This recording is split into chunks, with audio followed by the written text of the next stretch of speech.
स्वागत है आपका आचार्य प्रमोद कृष्णम जी। सवाल यह है कि आज जो कुछ भी योगी आदित्यनाथ ने संभल में आकर के कहा उस पर विवाद हो रहा है। विपक्षी पार्टियों को लगता है कि ये राजनीति जो है विकास से ध्यान भटकाने की राजनीति है। अभी आपने सुना विपक्ष के कुछ लोग यहां पर बोल रहे हैं कि जब विकास नहीं किया जाता तो संभल का मामला उकेरा जाता है। सवाल यह है कि ऐसा क्यों होता है कि जब भी सनातन की बात कीजिए, हिंदू धर्म की बात कीजिए, तो लगता है विपक्षी पार्टियों को कि ये ध्यान भटकाने के लिए किया जा रहा है। इनका अपना ध्यान क्यों नहीं आता कभी इस तरफ कि सनातन संस्कृति की भी सुरक्षा की जानी चाहिए, संरक्षण किया जाना चाहिए। अगर उसको किसी ने छिपाया है, उसके साथ भेदभाव किया, उसे खत्म किया है, तो उसके लिए सबको एक साथ आकर खड़ा होना चाहिए। ऐसा क्यों नहीं लगता इन्हें? देखिए अनुराग जी, एक तो जो उत्तर प्रदेश के माननीय मुख्यमंत्री आदरणीय योगी आदित्यनाथ जी ने बोला है वो सारा पब्लिक के सामने बोला है, कोई चुप के तो बोला नहीं है। दूसरा विषय है कि संभल एक ऐतिहासिक और पौराणिक स्थान है। संभल का जिक्र पुराणों में है, श्रीमद् भागवत में है, स्कंद पुराण में है, भविष्य पुराण में है, श्री कल्की पुराण में है और इतिहास में भी संभल का जिक्र है।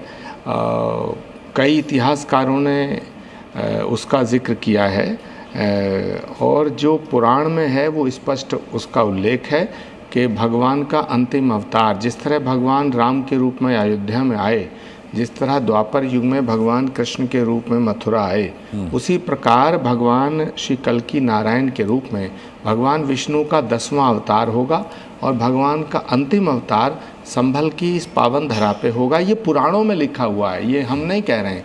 पुराण हज़ारों साल पहले लिखे गए, ना हमने लिखे हैं, ना आपने लिखे हैं और ना किसी पॉलिटिकल पार्टी के द्वारा रचित हैं।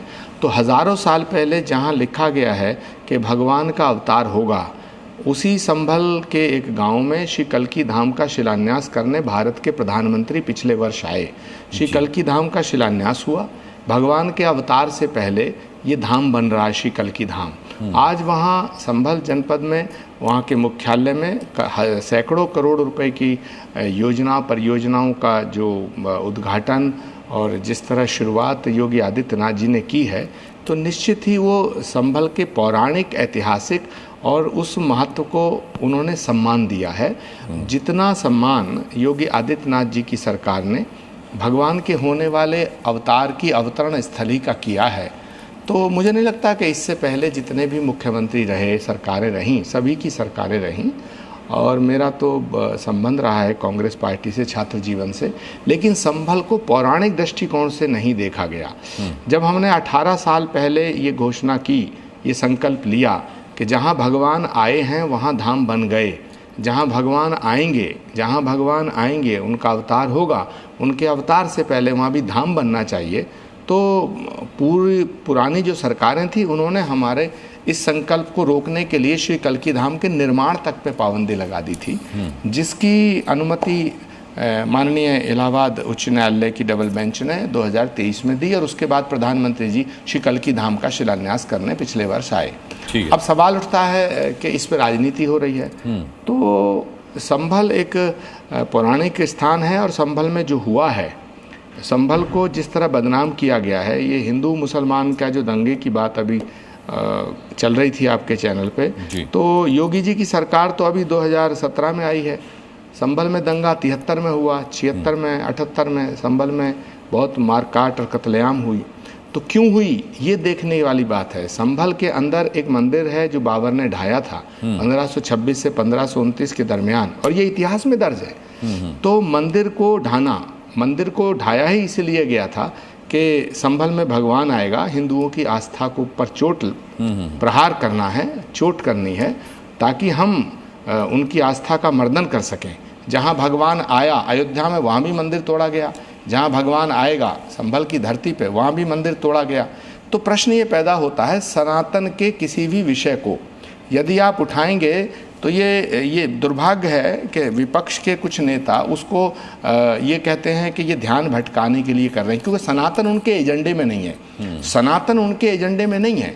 तो सवाल है कि डेवलपमेंट अपनी जगह है, डेवलपमेंट होना चाहिए और दुनिया की चीज़ें अपनी जगह हैं, वो होनी चाहिए, लेकिन क्या हम अपनी सनातन संस्कृति की चर्चा करना छोड़ दें? क्या हम सनातन की विरासत को छोड़ दें? जो हमारी विरासत है, चर्चा बेरोजगारी पर भी होनी चाहिए, सभ्यता है, जो हमारी संस्कृति है, उसकी चर्चा हम ना करें, ये एक बड़े सवाल हैं जो हमारे सामने खड़े हैं।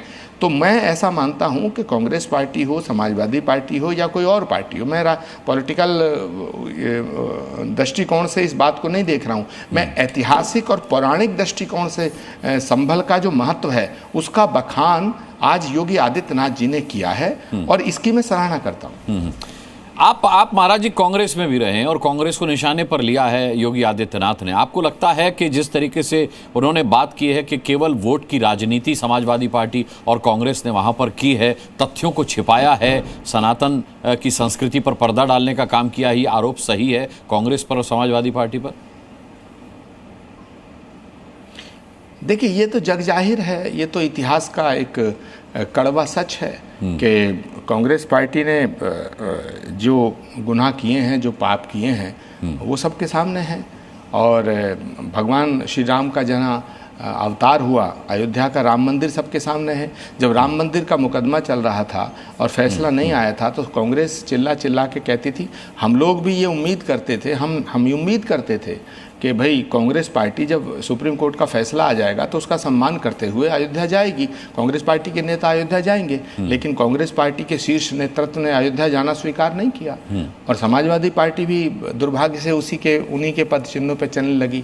आखिर अयोध्या का फैसला हो गया। जब सुप्रीम कोर्ट का फैसला नहीं आया था तो सारी पार्टी के प्रवक्ता टेलीविजन पर रोज बोलते थे कि साहब सुप्रीम कोर्ट के फैसले का हम सम्मान करेंगे। जब सुप्रीम कोर्ट का फैसला आया और राम मंदिर की प्राण प्रतिष्ठा की तिथि निश्चित हुई तो कहने लगे कि साहब ये तो आरएसएस का कार्यक्रम है, ये तो हिंदुओं का कार्यक्रम है, ये तो फलाने का कार्यक्रम है, ये तो बीजेपी का कार्यक्रम है। भाई बीजेपी की उत्पत्ति तो 1980 में हुई, आरएसएस की उत्पत्ति 1925 में हुई, राम तो आदिकाल से हैं, तो आपको अयोध्या से बैर क्या है? तो राम का नाम लो तभी ने प्रॉब्लम है, कृष्ण का नाम लो तभी ने प्रॉब्लम है, कल्की धाम का नाम लो तभी ने प्रॉब्लम है। कल्की धाम के निर्माण पे पाबंदी लगाई आदरणीय अखिलेश यादव जी की सरकार ने। और हम लोग सुप्रीम कोर्ट गए, हाई कोर्ट गए, उसके बाद हाई कोर्ट ने हमारे पक्ष में फैसला दिया। प्रश्न ये पैदा होता, संभल के अंदर भगवान का अवतार होगा और ये श्रीमद् भागवत में लिखा है, संभल ग्राम मुखस्य ब्राह्मणस्य महात्मना भवने विष्णु यशस्य कल्की प्रादुर्भविष्यति। ये संभल का और ग्राम का नाम मेंशन है पुराण में, संभल ग्राम मुखस्य ब्राह्मणस्य महात्मना। ये मैं पुराण का श्लोक उद्धृत कर रहा हूँ, बोल रहा हूँ, मेरा कुछ नहीं है। यदा चंद्रस्य सूर्यस्य तथा तिस्य बृहस्पति समेशन्ति एक राशो तदा भवति तत्कृतं संभल ग्राम मुखस्य ब्राह्मणस्य महात्मना भवने विष्णु यशस्य कल्की प्रादुर्भविष्यति। विष्णु यश नाम के ब्राह्मण के भवन में ये भी लिखा है, उनके घर में श्री कल्की का अवतार होगा। तो योगी आदित्यनाथ जी ने जो कहा है वो बहुत ही शास्त्र सम्मत कहा है और इतिहास इसका गवाह है। जी ठीक है, प्रमोद कृष्णम जी हमसे बात करने के लिए आपका बहुत बहुत धन्यवाद। Zee News.